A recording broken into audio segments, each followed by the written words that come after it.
Welcome everybody to the review of Heroes of Hammerwatch. I'm Chrono and I'll be reviewing this game for you today.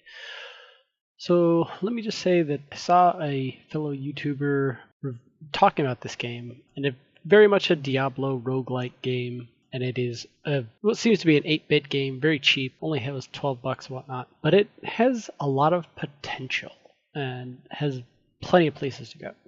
Let's get into it. So first and foremost, being that 8-bit, $12 game, it has an interesting amount of characterization or customization for your character. As you can see, there's 4 different colors you can play with for your character, several different portraits, and then it shows you what abilities you have. It's very interesting. And you could walk around the town, and right now, at the beginning of the game, it's all empty and so on and so forth. And it allows you to go into the dungeon, get resources, bring it back out, and then upgrade it.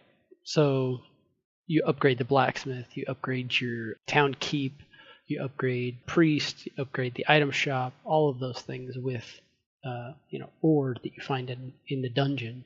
It's that go forth, dig in the mines, gather resources. Gives it an interesting aspect to it. It's not very deep, no, but it is, I find, a great. You can get lost in it, right? You're 3 hours later, where am I? That's the kind of game that just really sucks you in and whatnot, right? So upgrading stuff, there's the treasury, the town hall, all of that stuff, but then you have to upgrade the town hall to get the second level of each building, so on and so forth. So that's a bit of a pace to upgrade. The items, pretty much every single item shop has 3 items. There's a way to get more in there. There's a way to make them cheaper. Only the shop in town seems to sell keys, but you can also find the keys inside, and you need keys to open chests because you won't always find them in the dungeon. An interesting aspect of it is some of the buildings in town, to unlock them, you have to find the people in the dungeon to unlock it. And then you can then upgrade it and so on and so forth if you find it outside of it and whatnot. Combat is very, click-based. Directional is very weird. I don't think there's too many of the games that I've played like this. I know there are plenty, but I just haven't played them. You click in the direction you want to stab or whatever, right? And that's where the damage goes, or that's where the spell is cast, so on and so forth. It does have a lot of interesting aspects to it. One of the best parts about this is, as a dungeon delving game, you come across traps, and there are quite a few different kinds of traps. They're very simple, very basic, but most of them you're gonna get hit a little bit, at least on the first playthrough or the first, second, or third time playthrough and whatnot. Some of them are difficult to figure out, some of them are very easy to figure out, but they are a little bit challenging. It's not like it's super challenging, but it's just enough that it's not a walk in the park. One of the key things about this game is kiting. This game should just be called Kite. For kiting in this game, you have to make sure that you understand that there are burst damage. That's the biggest thing about kiting, right? You have to avoid the burst damage. If you avoid the burst damage, you should be fine. There are little ways to get your health back here, your mana back there, to then help you last through all the rest of it. But the burst damage can come out of nowhere.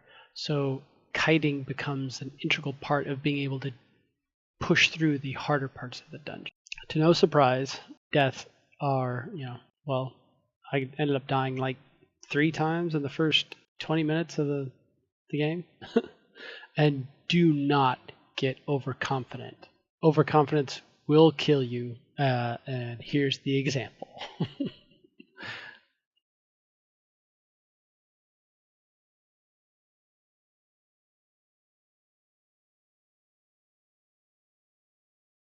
There's several different kinds of traps. There are some pretty easy ones that you can just step on some switches and rush through it. You might get hit, you might not get hit. But the more you think about the traps, the easier they can be. There are some things where it has nothing to do with planning stuff out. It's just simply you hit a button and you randomly get some RNG kind of thing. How good is RNG going to be for you today? Sometimes it's great. sometimes it's bad. It's kind of a mix. You find, for the upgrades to your character, there are several tiers, and once again, as you upgrade the town hall, you get to upgrade other things. Once you upgrade the town hall enough, you can upgrade your abilities to their max ability. But that requires you to still level up to get the little star is what it takes. Upgrade your ability. And they get kind of expensive, so they expect you to grind this game a bit before you get to what you're probably looking for. They got a bunch of different things around town, and then you can also upgrade yourself with money at the blacksmith. He will upgrade your armors, your weapon, your crit chance, and your walking speed, which the walking speed is very, very helpful. After you unlock the Potion Master, there are several upgrades that you need to buy from him as well. But once again, you still have to unlock him with the ore after you find him in the dungeon. For your first few run-throughs, just as of note, buy like a copper key. Don't buy too many, because one, you're going to want to be saving the money, and two, but you're probably going to come across a lock chest. And there are several times where you can just get gibbed real quick. There's an extra ability in this combo. So as things get killed, it'll start stacking up a meter after you unlock it. You have to unlock it. You cannot start doing this in the beginning of the game. As things die, they start adding up. Once they fill up that third pink bar, you will then get I think it's 10 seconds of combo. Now, to start with, the combo literally doesn't really do anything. But there are items that you can pick up, and there are skills that I think... No skills. There are items that you can pick up that then give you extra abilities while you're in combo mode. There are some things that you can just walk past and you'll get good and just go with it kind of thing, and it's great. The other thing to note is how you send stuff back to town. When you send stuff back to town, it's via one of these elevator things.